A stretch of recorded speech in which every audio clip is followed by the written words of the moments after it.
Hello friends, 2025 में north India में तापमान 47 डिग्री सेल्सियस तक पहुंच चुका है। दिल्ली, राजस्थान, यूपी, हरियाणा जैसे राज्यों में आईएमडी ने रेड अलर्ट जारी किया है। स्कूल बंद हैं, अस्पतालों में हीट स्ट्रोक और डिहाइड्रेशन के केस में लगातार वृद्धि हो रही है। लेकिन प्रश्न यह है कि क्या यह सिर्फ मौसम का असर है या धरती में जीवन संकट में है। ये एक चेतावनी है कि जीवन अब उस तरह से नहीं चलेगा जैसे पहले चलता था। हीट वेव कोई सामान्य गर्म हवा नहीं, यह multi day large scale high risk मौसम का संकट है। अब यह मात्र डिस्कम्फर्ट नहीं, जानलेवा स्थिति बन चुका है। जहां लू कुछ घंटों की ड्राई हॉट एयर होती थी, वहीं हीट वेव कई दिनों तक पूरे इलाके में एक्सट्रीम तापमान की लहर है। मानसिक थकान, नींद में बाधा, आक्रोश और सुस्ती सब इसके लक्षण हैं। ये समस्या सूरज की गर्मी के कारण नहीं, बल्कि यह मनुष्य द्वारा बनाई गई परिस्थिति है। इसके मुख्य कारण हैं urban heat island effect. Concrete शहरों में गर्मी सोखता है, पेड़ का कम होना, वाहनों से निकली कार्बन डाइऑक्साइड गर्मी बढ़ाती है। हैवी ट्रैफिक, फ्यूल कंब्यूशन, लगातार ट्रैफिक और इंजन हीट बढ़ाते हैं। कार्बन का बढ़ता स्तर हवा को टेंस बनाता है। पॉपुलेशन डेंसिटी का बढ़ना, इंसानों की संख्या में वृद्धि, उनके रहन सहन का तरीका, ये सब हीट बढ़ने के कारण है। खेतों में आग हवा में पार्टिकुलेट मैटर बढ़ाती है।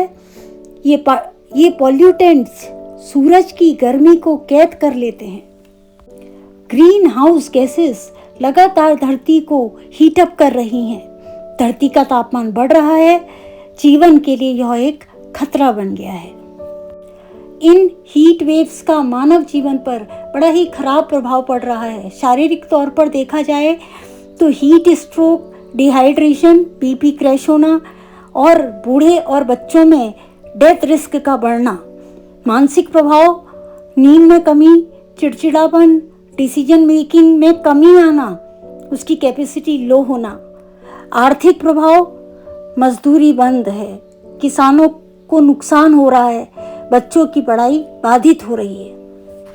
पर्यावरण में तो नुकसान हो ही रहा है। नदियां सूख रही हैं, पानी की कमी है, पेड़ मर रहे हैं, पक्षी और कीट विलुप्त हो रहे हैं। तो फिर इसका समाधान क्या है?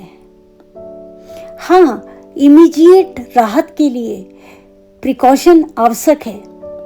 ज़्यादा पानी पीना, घर में रहना, ढीले कपड़े पहनना, ये इसका इमीडिएट समाधान हो सकता है, लेकिन ये स्थायी समाधान नहीं है। प्रश्न यह है कि कब तक लोग कमरों में बंद रहेंगे, कब तक स्कूल बंद रहेंगे, कब तक बच्चे और बुजुर्ग जान के खतरे के कारण घर से बाहर नहीं निकलेंगे। तो फिर इसका स्थायी समाधान क्या होना चाहिए, इस पर सोचना आवश्यक है। स्थायी समाधान के तौर पर देखा जाए तो हीट वेव को सरकार पब्लिक हेल्थ क्राइसिस की तरह ट्रीट करे, जिसके 5 की स्टेप्स हो सकते हैं। Number 1, urban cooling policy. शहरों में ट्री प्लांटेशन अनिवार्य हो। हर गली मोहल्ले में शेड कॉरिडोर्स हों और कूलिंग जोन्स हों। हीट रेजिलेंट इंफ्रास्ट्रक्चर हो। घरों में हीट रिफ्लेक्टिव पेंट लगाए जाएं, जो हीट को सोखे ना बल्कि उसे रिफ्लेक्ट कर दें। कूल रूफ्स बनाई जाएं। सरकारी बिल्डिंग में पैसिव कूलिंग सिस्टम होना चाहिए। ग्रीन बजटिंग की जाए, अर्थात हर राज्य ग्रीन एडेप्शन में अपने बजट का एक हिस्सा अनिवार्य रूप से रखे। प्रत्येक नए अर्बन प्रोजेक्ट में क्लाइमेट इम्पैक्ट को रिव्यू करना बहुत ज़रूरी है। रिन्यूएबल एनर्जी शिफ्ट यानी बार बार प्रयोग में लाए जाने वाले ऊर्जा के स्रोत पर आना आवश्यक है। जो फॉसिल फ्यूल्स व्हीकल्स हैं उन पर लिमिट लगाई जाए।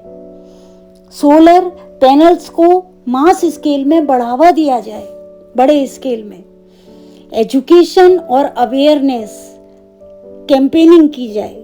गांव से शहर तक हीट वेव लिटरेसी सुनिश्चित करना और प्रत्येक स्कूल में हीट सेफ्टी वीक कार्यक्रम होना जरूरी है।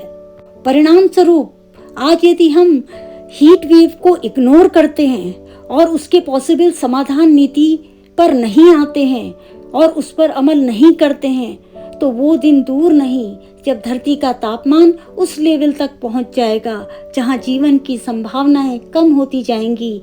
दोस्तों, हीट वेव मात्र एक दिन की गर्म हवा नहीं, यह कई दिनों तक चलने वाला हाई रिस्क मौसम की चेतावनी है। एक अलर्ट है कि अब जागृत होने का समय है। इस पर पॉलिसी बनाना आवश्यक है, अन्यथा जीवन बंद कमरों में दम तोड़ेगा। मात्र पंखे और पानी नहीं, नीति और प्रकृति का संतुलन चाहिए।